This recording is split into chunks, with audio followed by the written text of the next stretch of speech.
Yeah, just thank you to Kate for coming and joining us this evening. It's a real honour to have someone of such stature in the architecture profession join us this evening.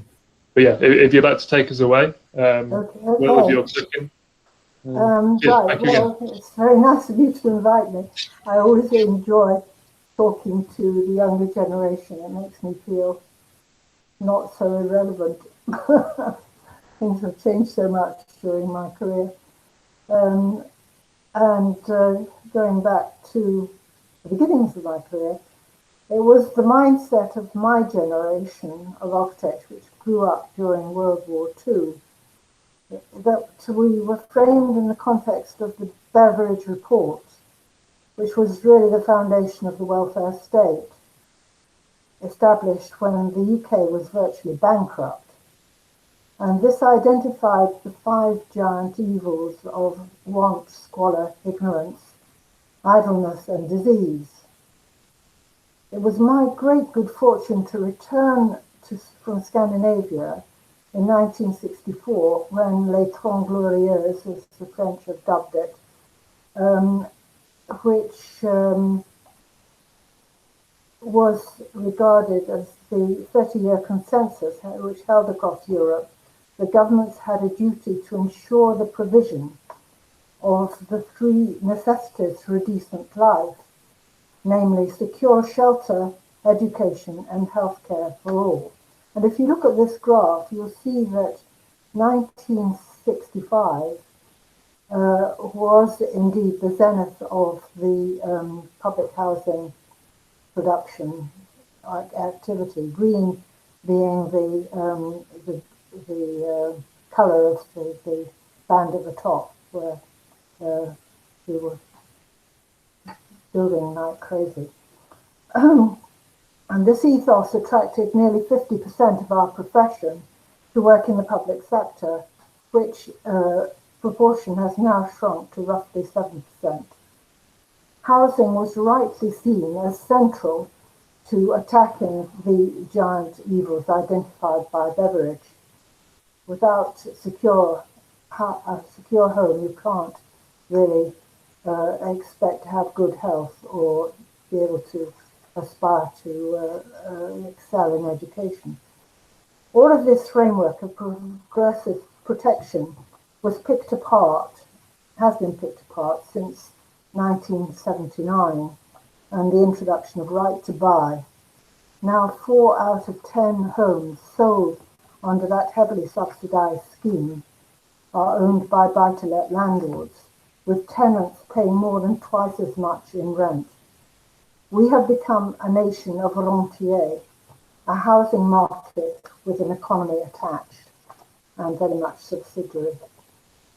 But in 1964, all of that regression was not imaginable by the young and optimistic, of whom I was one. Next slide. After a stimulating year as the most junior member of the National Theatre team in Lasdun's office, I considered it time to get myself more responsibility and practical experience. The London boroughs were newly empowered with prime responsibility for housing under the Macmillan government and were under pressure to meet housing targets. I joined the London Borough of Southwark in 1965 and was presented with this phenomenal site known as Dawsons Hill, which is a hill in South London near Dulwich, about 4 miles inland from the south bank of the Thames, which rising above the floodplain. It's a series of hills, and this is probably the highest of all of them. It has stunning views to the north, to the city and the former docklands, and to the south to Crystal Palace, and beyond to the North Downs and the Surrey Weald. And I wanted to exploit this rare advantage to the maximum. A major constraint, next slide, was the extremely unstable ground conditions, which meant that the foundations needed to be very deep and expensive piling.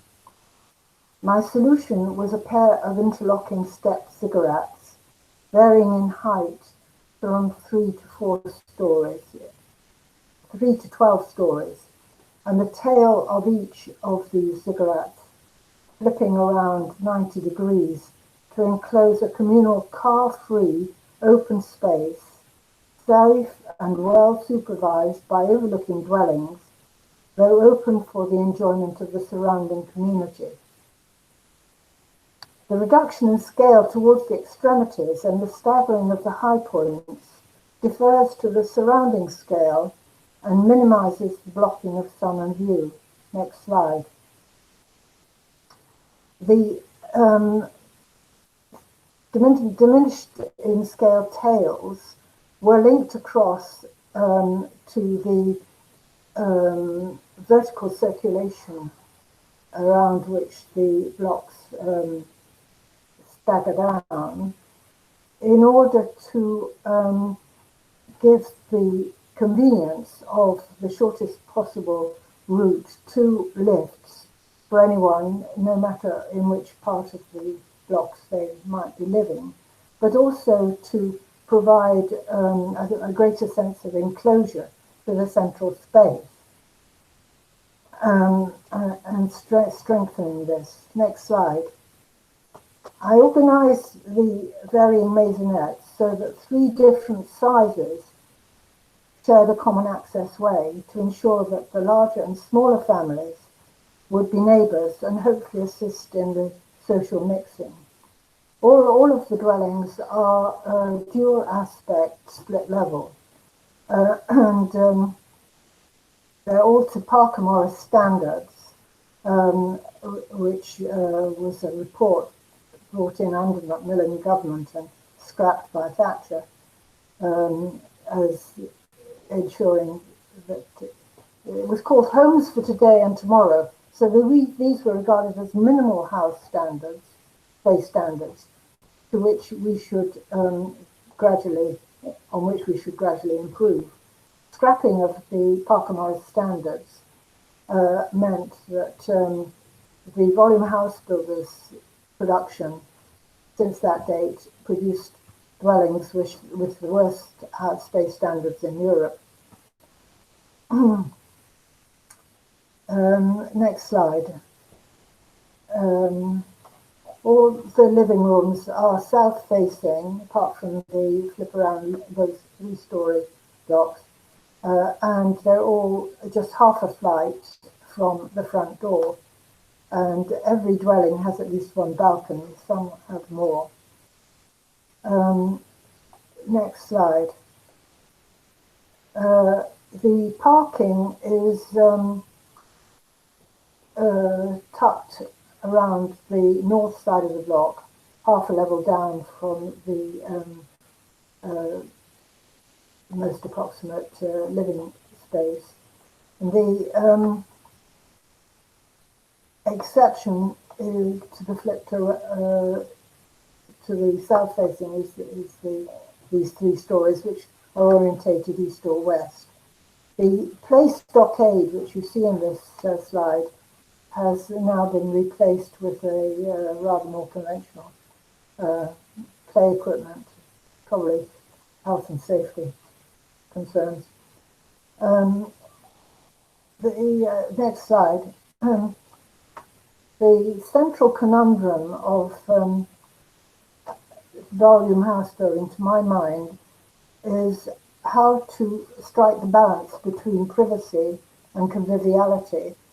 And the spaces that architects tried to provide to encourage conviviality were the very ones which were targeted by Alice Coleman, who was Thatcher's housing advisor, as encouraging crime. And I think after the transfer of Dawson's Heights from ownership by Southwark to housing association, Southern Housing Group, that edict was what caused the taking out of the bridges. But next slide. Nonetheless, the central space still serves as a melting pot for the coming together, not only of the community within the 2 blocks, but it's a favourite place for the children living in the suburban houses around to come and play. It's their nearest open space. Despite the diverse tenures and ethnicities, about a third of the maisonettes are now leasehold. There's no division has occurred within the community. Next slide.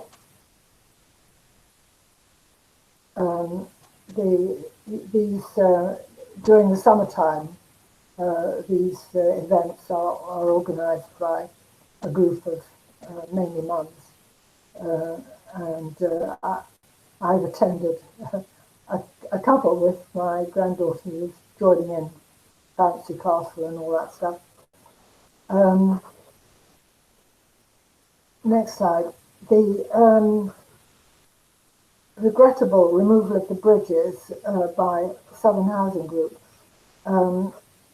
was not the only thing they did, but one advantageous thing was that they designated the lower part of the slope, which was deemed to be completely uneconomic to develop, as a nature reserve.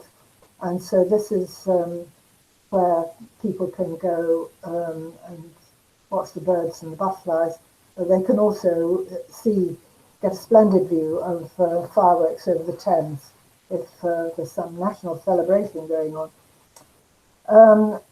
Next slide. I'm moving on now to another project, which is on a much smaller scale. This is sheltered housing, which was at that time, which was the late 60s, the cutting edge idea of the best way to accommodate people the twilight years of their lives, to offer maximum autonomy, but at the same time support if support was needed.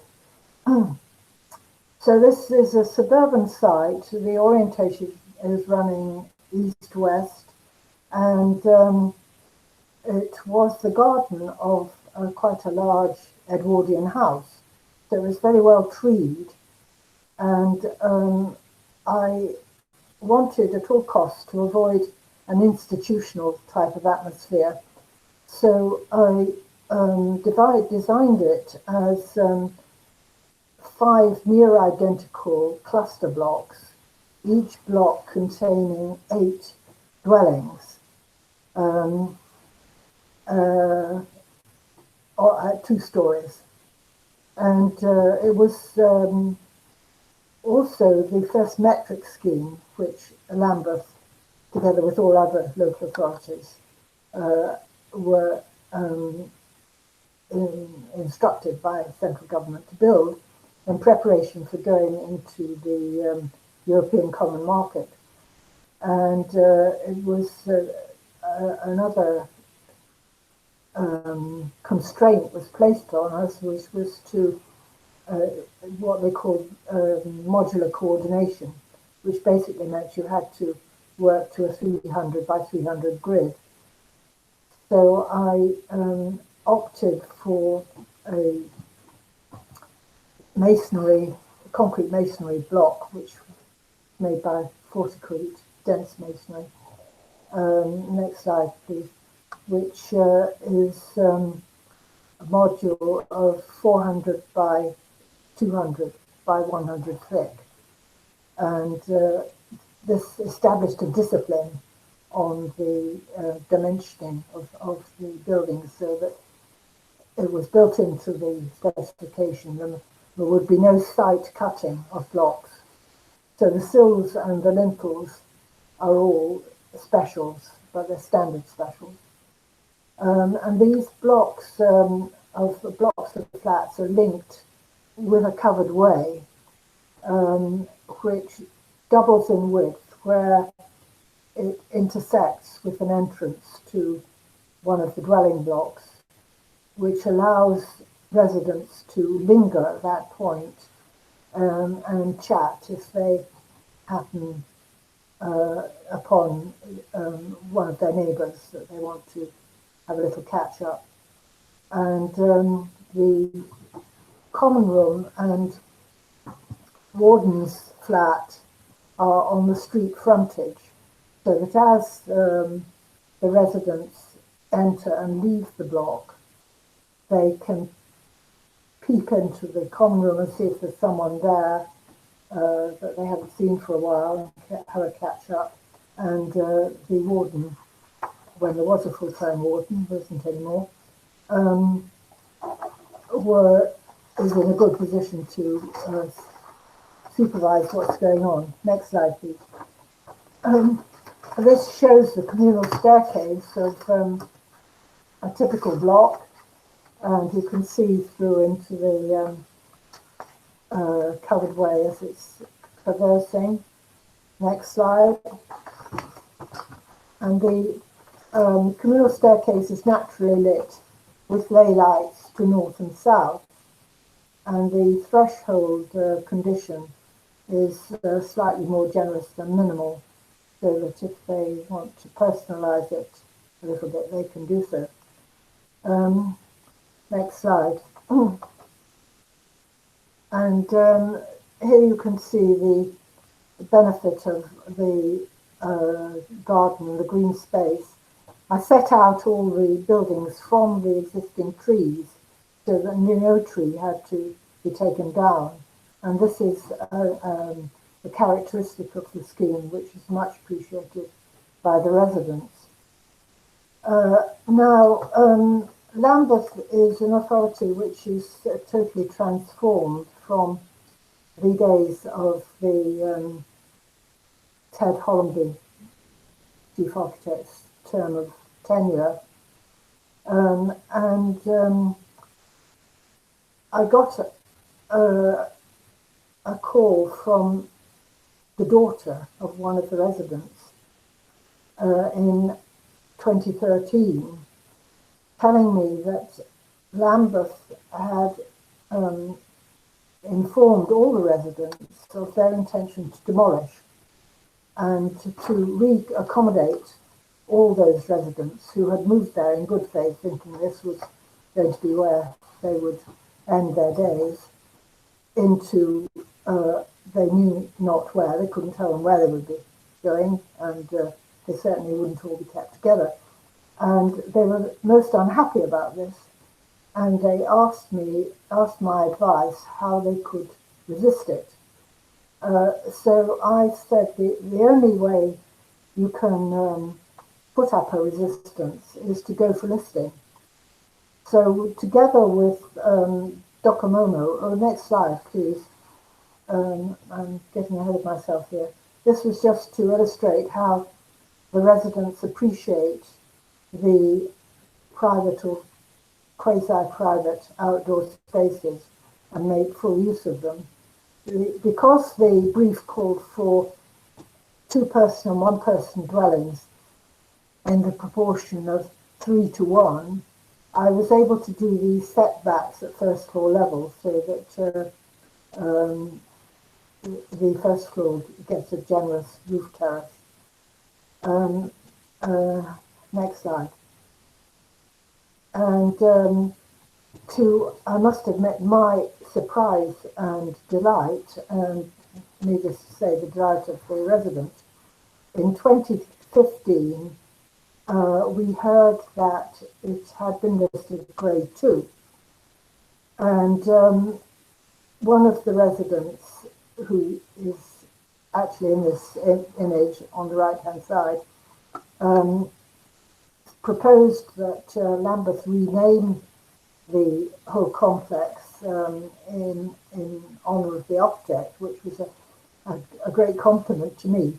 And that was also eventually agreed by Lambeth. So it's now Macintosh Court. And then we heard that Lambeth had voted £1.5 million to catching up with all the neglect and lack of maintenance, which had gone on for about 40 years. So this was a celebration for all of that.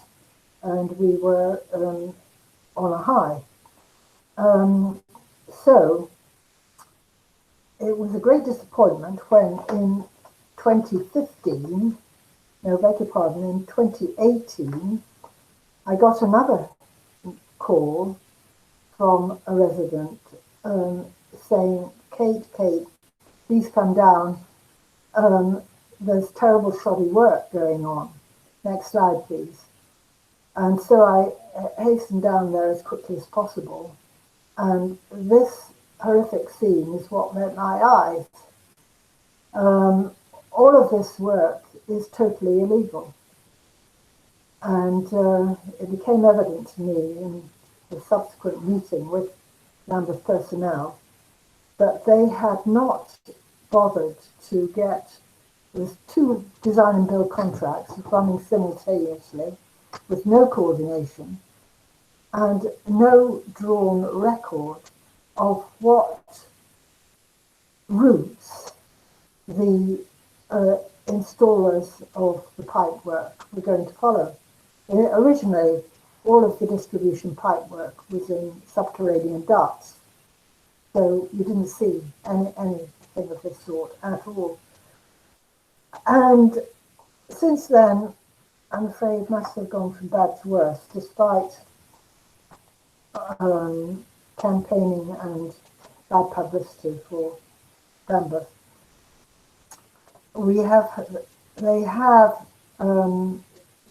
The budget has gone up. It's all of this absurdity has now cost £2.5 million.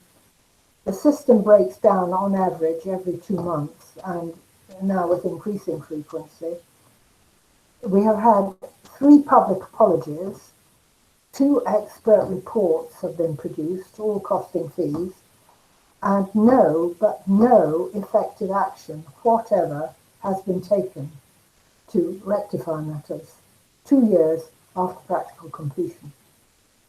A group of residents are suing Lambeth with the help of an altruistic legal firm on a pro bono basis, and they will soon start negotiating what the upshot is going to be. But Lambeth Council are now as eager as central government to erase the legacy of the Beveridge post-war dispensation. They have 6 estates in line of fire for demolition, including Central Hill by Rosner Schoenstedt, which I'll come back to later. Lambeth is but an extreme example of a culture of asset stripping in common with many public bodies under the doctrine of shrink the state. The history of this vandalism inflicted on a listed building reflects in a microcosm what is going on in all property hotspots across the UK. Next slide. This slide shows how the government story about how we must build in order to satisfy the housing need is a complete fiction and fantasy. The yellow line is council house building completions going up to 2018, and the purple line is housing benefit, which is paid by all taxpayers to support residents, people who cannot afford so-called economic rent. So it's subsidising the private landlords out of the public purse. Since 1979, 50% of public land holdings have been privatised under the doctrine of shrink the state.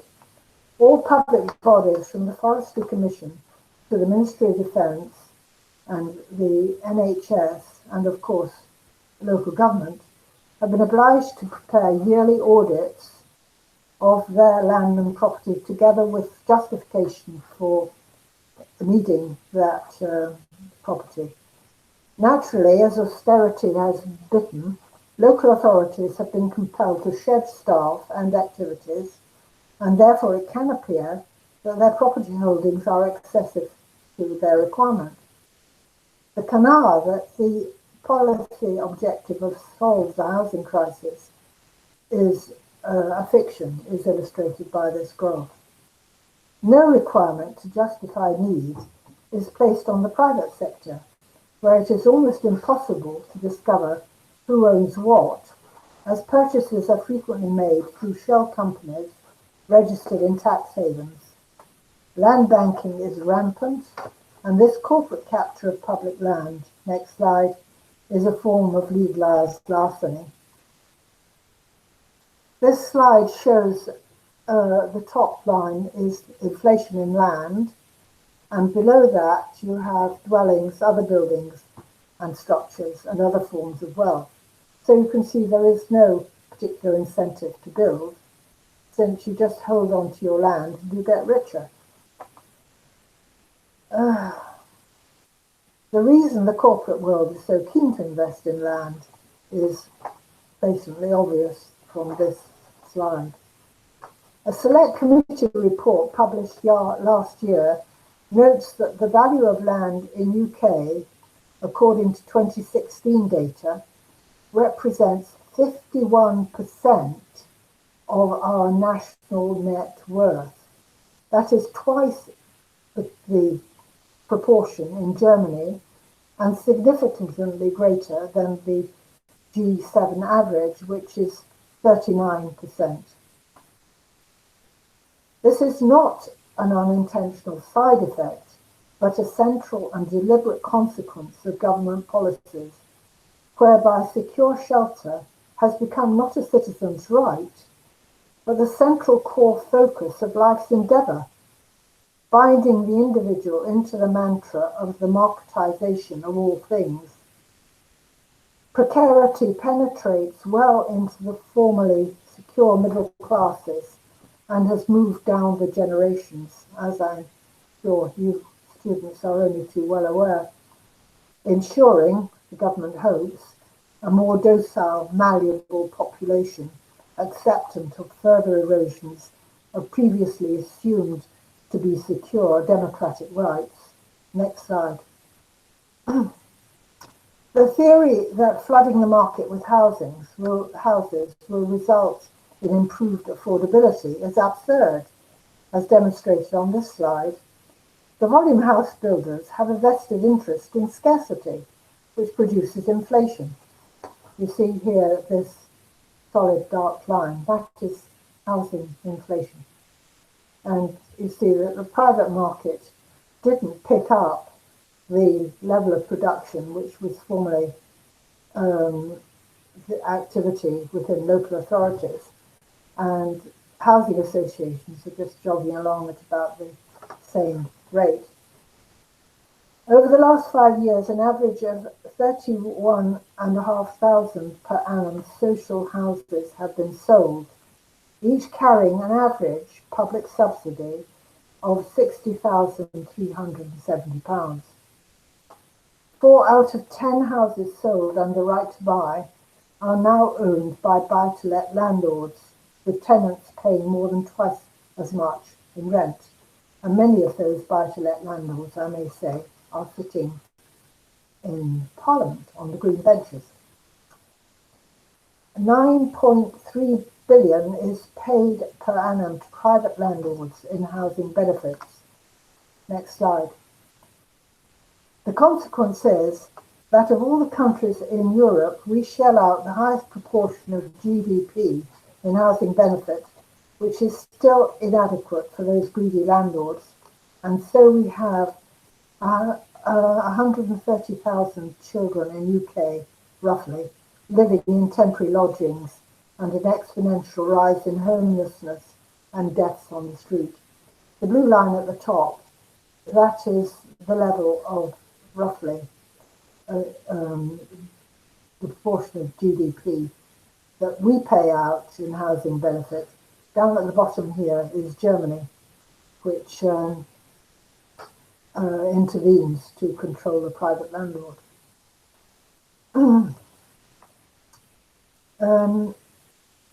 In Scotland, where Right to Buy was scrapped in 2016, since 2017, the rights of private residential tenants have been protected with an end to fixed-term rentals, meaning less leases are effectively open-ended, and rent increases can only be made once every 12 months. Tenants who believe themselves to be unfairly penalised can take their case to a rent officer. In 2019, research by the Joseph Rowntree Foundation found poverty levels in Scotland to be significantly lower compared to the rest of the UK due to the lower cost of keeping a roof over your head, particularly in the social rented sector. Under Scottish law, local authorities are enabled to levy double council tax on empty properties vacant in excess of 6 months. And that is a considerable source of revenue for them. Next slide. One of the likely casualties of Lambeth's conversion to the neoliberal dogma is that the Central Hill Estate, designed by Rosemary Scherstedt during Ted Hollander's years of tenure. It is contemporaneous with Dawson's Heights and also on a hill with unstable ground conditions. It has likewise suffered from 40 years of neglect by Lambeth, and latterly the dumping of families on short-term lets with no security of tenure. And there are at least a fifth of the 374 dwellings left empty, and of course that leads to the infestation. An application for listing was refused in 2016, but another, which is attracting many letters of support, not least from John here, has recently been submitted in the hope of frustrating Lambeth's plan to demolish this wonderful pioneering scheme. Next slide. Completed in the early 1970s. And next slide again. So where are we to look for hope in the UK, apart from Scotland? Next slide. Goldsmith Street by Michael Rich's architects won the Sterling Prize and is built on land in the ownership of Norwich, who financed the construction, and all of these houses achieved zero carbon standard and all are for social rent. The snag is that within 3 years of occupation, they will be susceptible to right to buy. Next slide. Peter Barber proposals for densifying outer London suburbs are very much a source of hope, in my view. And Alice Brownfield, who's a partner in the firm, winner of the MJ Long Prize this year, she presented 2 schemes, the one in Lambeth, in Camden rather, Kiln Place, which is comprises 50 new homes, 7 of which are for genuine social rent and required to remain so in perpetuity, as is stated in the planning conditions, and 8 are for market sale to help the council retrospectively fund new homes and the wider estate. Next slide. This shows Kiln Place. It's a tricky little site. It's adjacent to and links into a 1960s scheme, but much improves it by creating this link through into courtyard behind. And it didn't involve any demolition of occupied property. Next slide. And then there's also a Greenwich scheme on an awkward shaped wedge-like triangle of land called Rochester Way. This is 29 new homes, all for affordable rent and retained in ownership by the council. And some of these rent levels are closer to traditional social rent levels, which is really good news. There's a next slide, a small pub and corner shop. I think it might be this one here, which incorporates a community room, which can be leased by the, I think that's the community room with the big window above, can be leased out to the residents. Next slide. And finally, I think we can celebrate the Pritzker Prize winner for this year is Anne Lackerton and Jean-Philippe Vassal.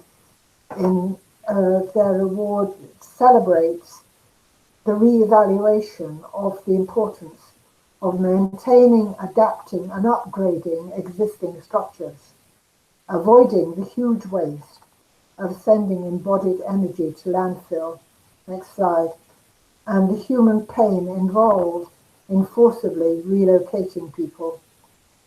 This is a transformation of Grand Pas Bordeaux, comprising 530 social housing units and totally transforming the living standards of the residents.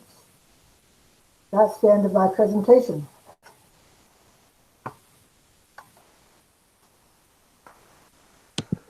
Thank you very much, Kate. That was wonderful. I think it's really nice to see an architect having such a lasting connection to the occupants of her buildings. I think it's a really wonderful thing to see. I think if you've got time, Kate, we're going to open it up to a few questions for 20 minutes or something. Yeah, sure. I've got a quick one to start things off. I guess it's a bit of a cliche, but what advice would you give to young architectural practitioners today, sort of starting their careers? If you can get a job in one of these more enlightened boroughs, Islington, Camden, Hackney, or get a job with the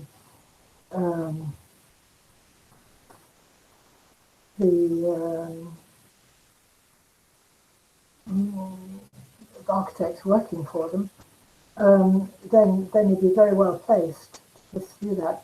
Otherwise, try north of the border, Scotland.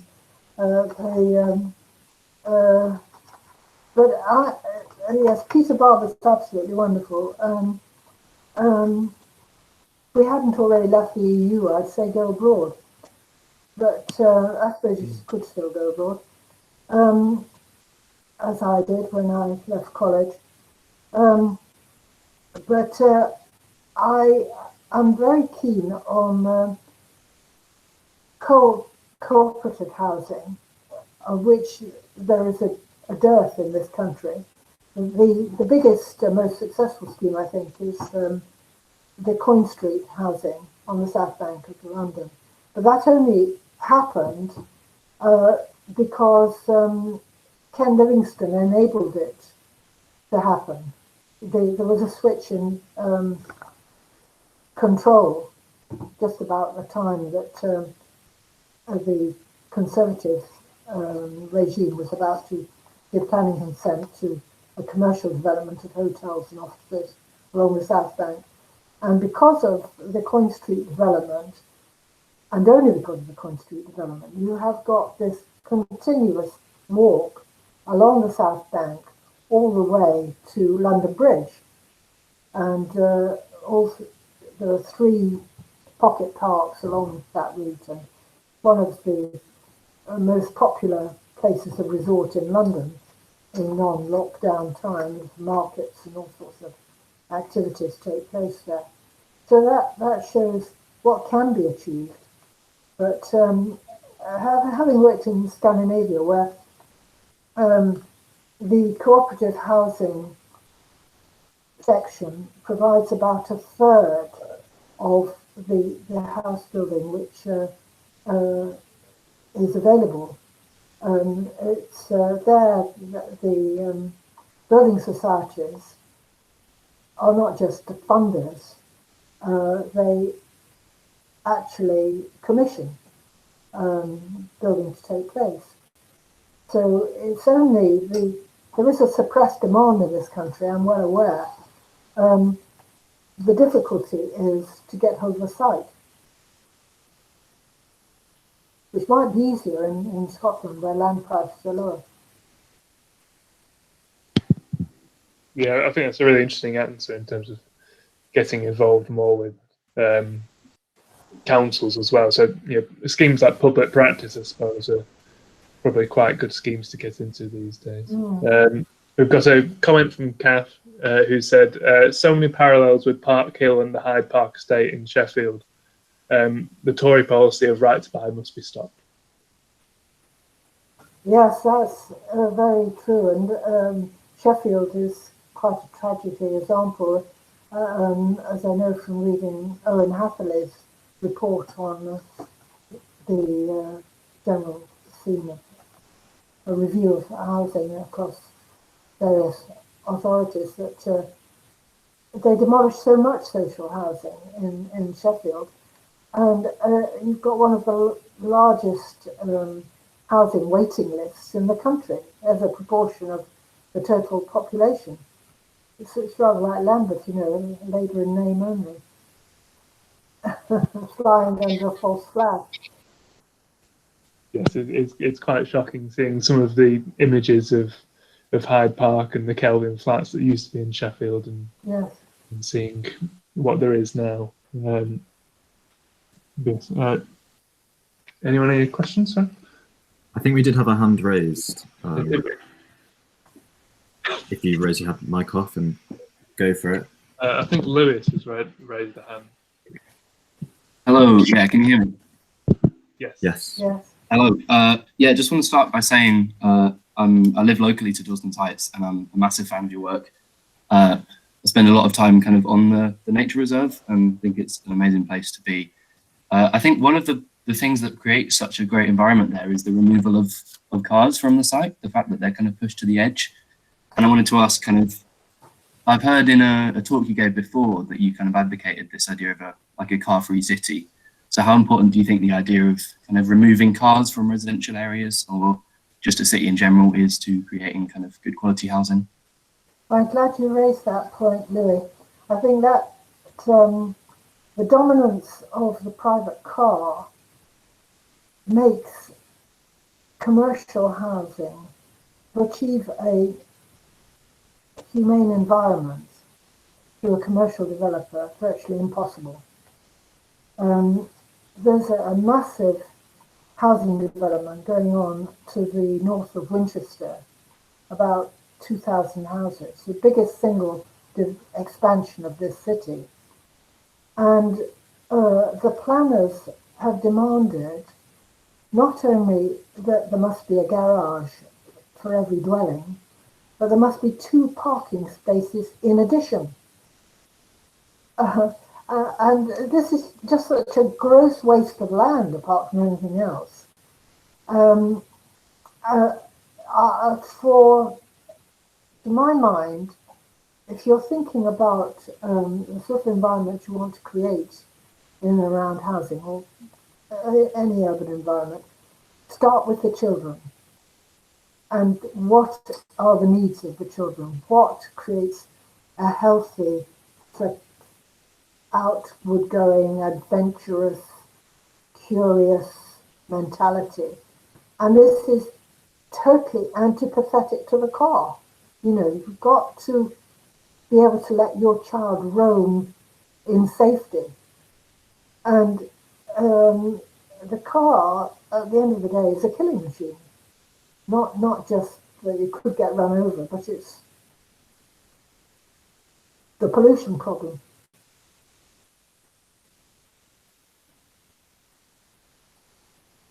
And that central open space I regard as the heart and the core and the focus of Dawson's Heights. It's what makes it tick.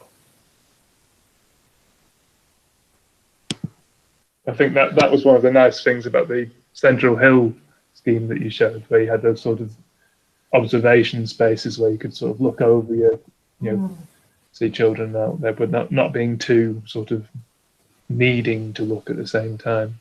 I think we've got a question from Mimi. I'll let her take over. Hi, Kate. Hi, so thank you so much for your lecture.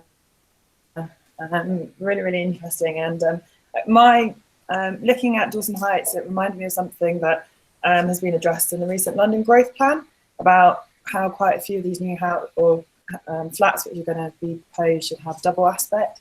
And I think that links very nicely with your Dawson and how there is potentially to have sort of minimum requirements of layouts, but in a very interesting way that does promote different lighting conditions. I was also wondering if you had any other comments or reactions to the London Growth Plan in terms of its housing, in terms of addressing housing.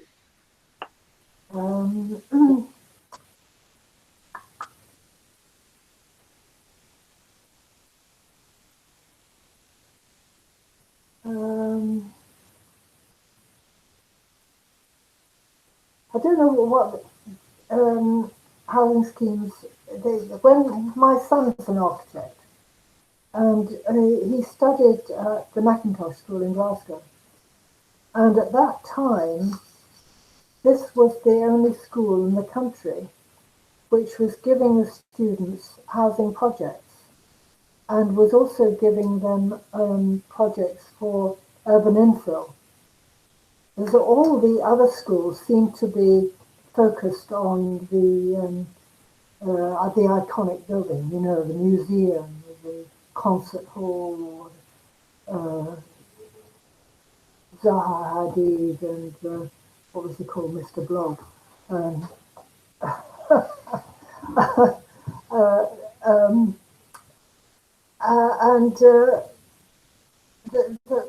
That is not facing up to the reality of the task that architects ought to be seeking to fulfill.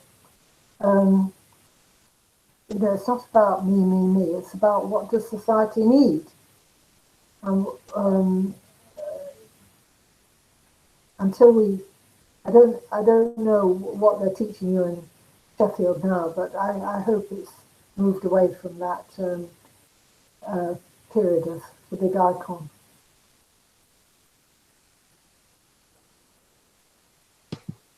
At Masters, it's relatively free what we sort of teach. I think this year there's been quite a lot of housing projects actually. From what I've seen from undergrad as well, there's quite a few housing projects, which Sheffield labels itself as the social school of architecture. So I think it's only right that should be happening. But I think certainly where I worked for undergrad, there was still a case of a lot of these sort of landmark buildings rather than buildings that we need. I'll pass it back on to Mimi, who's raised her hand. Mind you, of course, I've done my landmark buildings too. I had my fun with fire stations, but it gives you the excuse to build a focus or something that people will be able to orientate themselves by. But it has a social purpose. Mimi's raised her hand again. I think we've got. Sorry,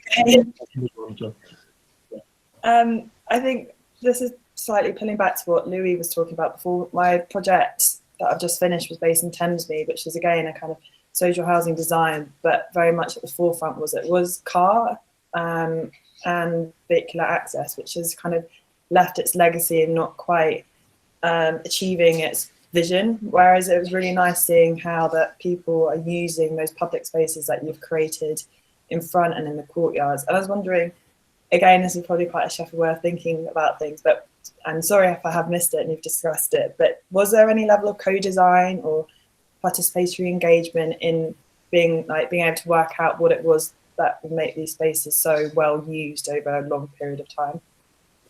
Do you mean this consultation with possible users? Yeah. No, I'm afraid not. In the case of Dawson's Heights, the housing manager was a very dictatorial sort of character, and the various departments in Southwark seemed to run themselves as independent silos as far as possible. And I think I was lucky because he regarded Dawson's Heights as a very small scheme compared with Aylesbury Road and Haygate. So he wasn't particularly interested in it, and he didn't interfere at all. So I was really just going by instinct. I did, together with some colleagues, go and have a look in another block of housing, which Southwark at that time was actually promoting high-density low-rise. There was a scheme called Acorn Place, quite near where the Peckham High Street comes out of a major junction. Whether it still exists or not, I don't know, but I visited that, and there was another large scheme just off the Old Kent Road called Bonnery Street, which was, I thought, a very well-designed and conceived scheme, since been demolished completely. So I was attracted to go to Southwark because of their high-density low-rise, but because of the characteristics of the site, I felt that a limited footprint and a greater height, it's not high-rise, it's medium-rise, was justified. In Lambeth, it was a completely different setup. We had a lot of interchange with the housing manager, who was a very humane individual. Harry, what was his name? Anyway, I went to him and suggested the corner shop on the road frontage as somewhere that would not only be a convenience for the residents, but somewhere they would have a point of interchange with surrounding people living nearby. And he agreed immediately, so he was very open to that sort of thing.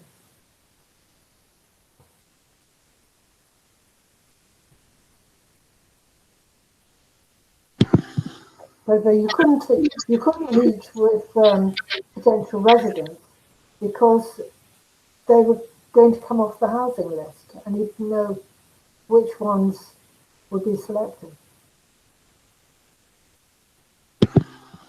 Do you think, you mentioned about the Aylesbury Estate, do you think that in some ways the sort of slightly smaller size of schemes like Dawson Heights actually helped out in the long run?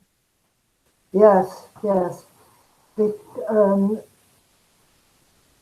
you cause that degree of social disruption, of demolishing so many acres of land,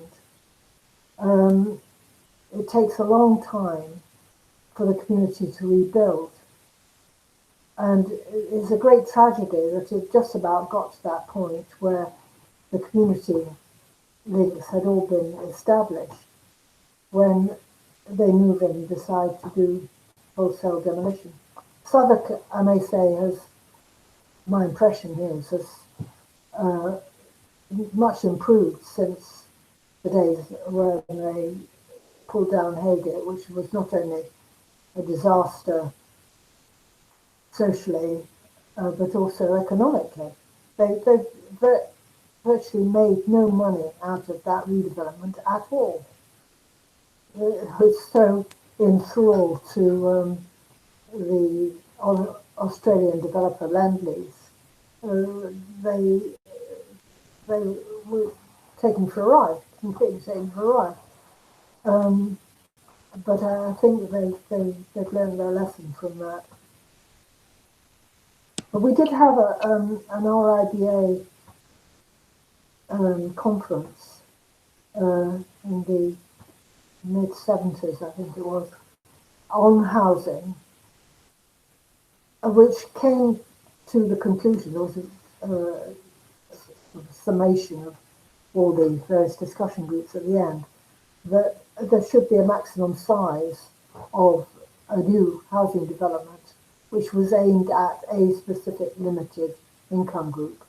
That if you went beyond that, you got the sort of stigmatization of, that's an estate, and that's where all the social problems will gather. I think Will's got a quick question. Yeah, I do. Thanks so much, Kate. That was a really interesting lecture and also interesting discussion following. And it's going back to a point that you made after Louis' question about cooperative living and sort of collective housing models. Because I just wondered where that sits in your opinion in terms of how local authorities can help. Because obviously you mentioned it's difficult for communities to secure the land to start the projects in the first place. And they often exist outside of state funding. So do you think it's something that local authorities should encourage in Britain to help people secure plots of land and stuff? So much of all of this comes down to land and the value of land. And of course, this government has, and not just this government, but going back to the Blair government as well, turned London into a casino for the super rich. And there are thousands of empty properties standing in London while you've got tent cities camping around the edges, which is a scandal by any standard. And it's just this,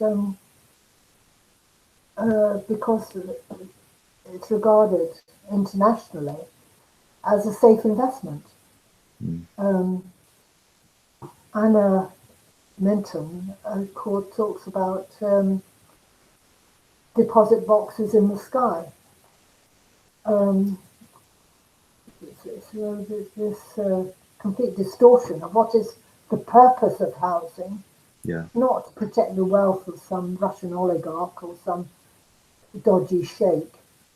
It should be, it's part of the necessity of life, part of the infrastructure we need in order to live. Yeah, definitely. Yeah, it's interesting that point, because I remember I read a book by Danny Dorling, which again spoke about how many empty properties there are all over the UK, especially in the north of England as well. Quite shocking how many empty properties there are. Yeah. That's the sort of thing that the Labour Party is missing out on. They should be talking about these issues. Yeah, certainly. Absolutely Offering some radical solutions. Yeah. Like compulsory purchase. Yeah. But the land value taxation is something I would like to see. Yeah. Yeah, definitely. Seriously contemplated. And also the other distortion is 20% VAT on refurb and extension, zero rated for new build housing. So you have this built-in incentive to demolish and rebuild. And they can't blame it on the EU anymore. No, you can't.